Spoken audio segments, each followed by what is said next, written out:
what is it like to be straight? I don't know what that's like. I don't want that much detail, truth be told. But it's fascinating.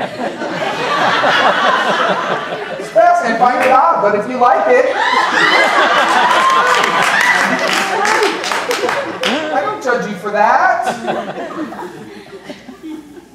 That same, if you're a straight person, that lust, that passion that you experience for the opposite sex, you know, that's so beautiful for you. It's no different. We just feel it differently. And you know, we're in a society also that, for me and for you, separated. Spirituality over here, sex way over here. And they were not brought together. And the expansion of this consciousness and what you're here to do for yourselves and ultimately the world, because everything you do for you, you do for another. That's right. Bring our sexuality and our spirituality together. Because they actually resound on the same core. And when you will let your passion out of your bedroom and into your heart, and you let that same passion take over you for God, for your creativity, for your divine ideas, for your lovers, when you let that much passion out of your body, oh my goodness. You know, I think the reason that society and government systems create all these boxes and squelch passion, because it would heal the world like that. It was a fire, a possibility that lives inside of you. When your passion and your God come together, of course, religions and organizations want to keep them separate. But bringing them together, first and foremost, sets you free. And then you become the voice that helps others to find the way. I was sharing earlier that one of the misconceptions that people have is that being gay is something that I do when I'm having sex with my partner. And it's like something that I can kind of leave over there or something. And I say to people, where do I go that I'm not gay? How is that possible for me to show up? Now, I have been trained for a lifetime to pretend it isn't here so that you feel okay and so that I don't get picked on. But believe me, it doesn't leave. It doesn't leave. My Suzanne, part of my liberation team, she's walking around going, gay is here to stay, people. Not going anywhere. And it's same here.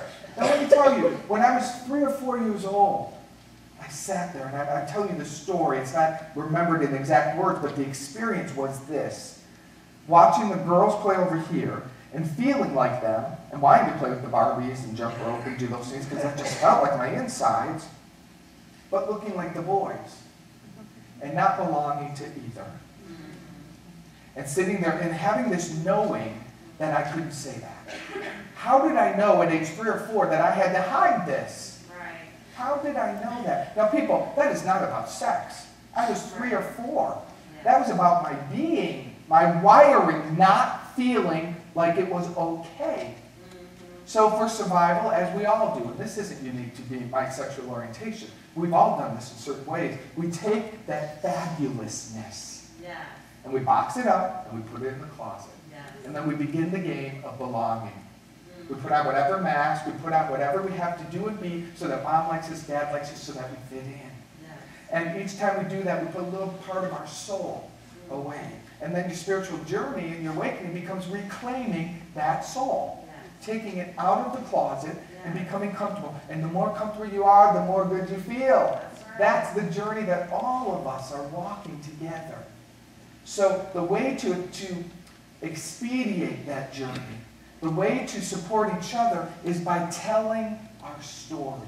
And I share that with our practitioners too, because I was trained as a practitioner first. And a lot of my training was, don't get into the story. Get the belief, find out what the false belief is, take care of that, get it out, and it's done. Now I understand what they're saying, don't be seduced by the story. Is really what we're saying. You know, don't be like, ooh, that's interesting. You know, he did what? That's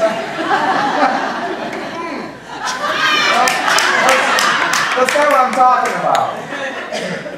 But there are times when telling our story is the healing that we're seeking. To be seen, to be opened wide, and to be known. And to be appreciated. Not just, I love you and I don't really care who you are or what your sexual orientation is. It's, I love you and I care about your sexual orientation. And I'm curious to know your journey. Those conversations, and I sit in them all over the country right now. I was up in San Francisco. Let me tell you something. That is a colorful LGBT community. Woo! Beautiful. Beautiful. The diversity and the loveliness about it. And to hear them talk about their homophobia. Hear them talk about how they're afraid at work to be out. How they don't have, California, one of the most progressive states in our country, doesn't have marriage rights. To be addressing these issues. And what I know, and this is what spiritual community is for. Right. Praise God for the people that are out there making the changes in the world. We are here to change the consciousness of ourselves and the consciousness of humanity. So we can create the container of love so that the changes occur effortlessly in a non-violent, beautiful way. Yes? That's the vision that I hold. It wasn't my plan to be traveling around the world saying, I am a gay spiritual leader, and I love that about myself. That wasn't my plan.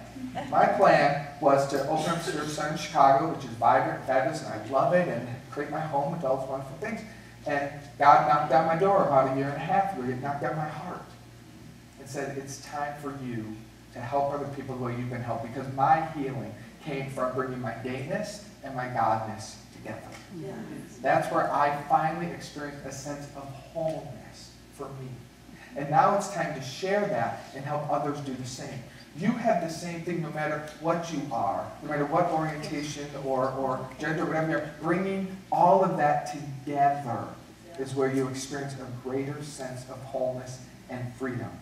And that is where we are today. We are incarnated on this planet at this time to have this conversation and to change the laws and to bring greater equality forward for this particular faction of humanity. It happened with women, it happened with African Americans again, it continues to occur, and now's the next wave.